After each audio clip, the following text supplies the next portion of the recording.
ఈయన చేసిన పని ఏందో తెలుసా? ఎవరు? అబ్రహాం చేసిన పని.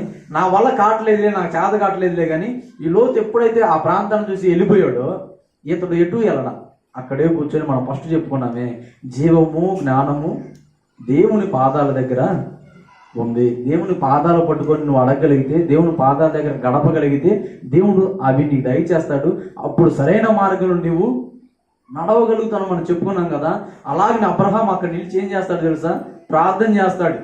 అయ్యా నన్నేం చేయమంటావు, నన్ను ఎటు వెళ్ళమంటావు అంటే, నువ్వెక్కడే ఉండు, నువ్వు అక్కడే ఉండు, నేను నిన్ను నీ సంతానాన్ని దీవిస్తాను, ఆశీర్వదిస్తానని దేవుడు వాగ్దానం చేస్తాడు. అవునా? దేవుడు అంటాడు, నక్షత్రాలకి వెళ్ళి చూపించి అబ్రహామా వాడిని లెక్కేయి అంటాడు.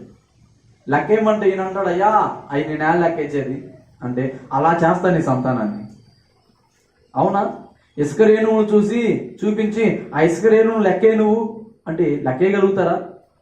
అయ్యా నా కాడ చేతన అయిద్దయ్యా, నా వల్ల కాదయ్యా అంటే, అలా నీ సంతానం నేను దీవిస్తాను. ఇవన్నీ వాగ్దానాలు అబ్రహాం పొందుకోవడానికి గల కారణం ఏంటి అంటే, ఇతడు సొంత ఎంపికలు ఎంచుకోవాలా.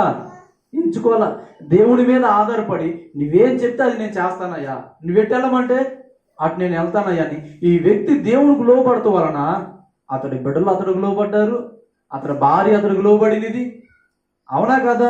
అక్కడున్న సమాజంలో ఉన్న వ్యక్తులు కూడా అబ్రహాముకు లోబడి ఆయన రాజుని చేశారు. అవునా?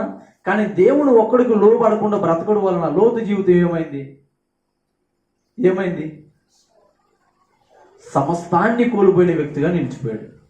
సమస్తమును కోల్పోయాడు. అవునా? కానీ అబ్రహాము అన్ని విధాలుగా ఆశీర్వదించబడ్డాడు. అబ్రహామేమో అన్ని విధాలుగా ఆశీర్వదించబడితే, లోతేమో అన్ని కోల్పోయిన వ్యక్తిగా ఉన్నాడు. మళ్ళీ వీళ్ళు ఎవరు అంటే, ఒకే రక్త సంబంధికులు, ఒకే స్థలం నుంచి ప్రయాణం చేశారు, ఒకేలా దీవించబడ్డారు. అవునా? ఒకే దేవుని ఆరాధించారు. కానీ చివరికి వీళ్ళ ఎంపికలు తేడా అవడం వలన ఒకళ్ళేమో శాపానికి, ఇంకొకళ్ళేమో ఆశీర్వాదానికి కారణాలుగా మార్చబడ్డాడు. ఈరోజు మనమును కూడా మనం చేసే వ్యాపారమైనా సరే, మనం చేసే పనైనా, లేదు మన బిడ్డలను మనం చదివించే విధానమైనా సరే, లేదు మన కుటుంబం ఎలా అయినా ముందుకు వెళ్ళాలని చెప్పి మనం ఎంచుకుంటూ ఉంటాం కొన్ని పనుల్ని. అవి ఎన్నుకునేటప్పుడే ఆలోచించి ఎన్నుకోవాలి. ఏది సరైనదా, ఏది సరైనది కాదని ఎన్నుకోవాలి. అంతకంటే గొప్ప పని ఏందో తెలుసా? దేవుని పాదాలు పట్టుకుని, అయ్యా నా బ్రతుకు ఏమైపోతుందో నాకు అర్థం కావట్లేదయ్యా, నా కుటుంబం పరిస్థితి నాకు అర్థం కావట్లేదయ్యా, నా భవిష్యత్తు ఏంటో నాకు తెలియట్లేదయ్యా, నేనేమైపోతానని భయం వేస్తుందయ్యా, ఇంతవరకు పోరాడాను కానీ ఇంక పోరాడడం నా వల్ల కావట్లేదయ్యా, ఇదిగో నీ పాదాల దగ్గర ఒరిగిపోయానయ్యా, ఇదిగో నీ పాదాలు పట్టుకున్నానయ్యా, నాకు మంచి మార్గం చూపించయ్యా, నాకు చక్కటి ఆలోచన నుంచి ముందుకు నడిపింపు చేయ్యా అంటే, ఆయన ఆలోచనకర్త అయిన దేవుడు చక్కటి ఆలోచన నీకు ఇచ్చి సరైన మార్గంలో సరైన ఎంపిక చేసి సరైన మార్గంలో నిన్ను నడిపించడానికి దేవుడు సమర్థుడైన దేవుడే.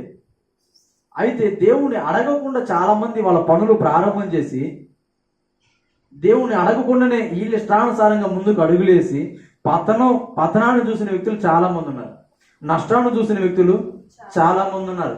చాలా మంది దాకా ఎందుకులే, కానీ ఇప్పుడు మనం లోతు జీవితాన్ని చూసాం. అవునా? దేవునికి అవిధేయత చూపడం వలన, ఈ లోకానికి ఆకర్షితుడు అవ్వటం వలన అతడి జీవితం ఏమైంది, అతడి కుటుంబం ఏమైంది, అతడి సంతానం ఏమైంది అంటే శాపాన్ని అనుభవించింది. కానీ దేవుని మాటకి విధేయత చూపి, అయ్యా నువ్వు చెప్పింది నేను చేస్తానయ్యా అని దేవుని పాదాలు పట్టుకొని గోజాడిన ఈ అబ్రహాము జీవితం ఏమైంది? ఎప్పటికీ కూడా ఆఖరికి ఈ ధనవంతుడు లాజరు చనిపోతే ఎక్కడికి వెళ్ళాడు? యేసయ్య దగ్గరికి వెళ్ళి యేసయ్య రమ్మును ఆడుకున్నాడా? ఎక్కడికి వెళ్ళాడు?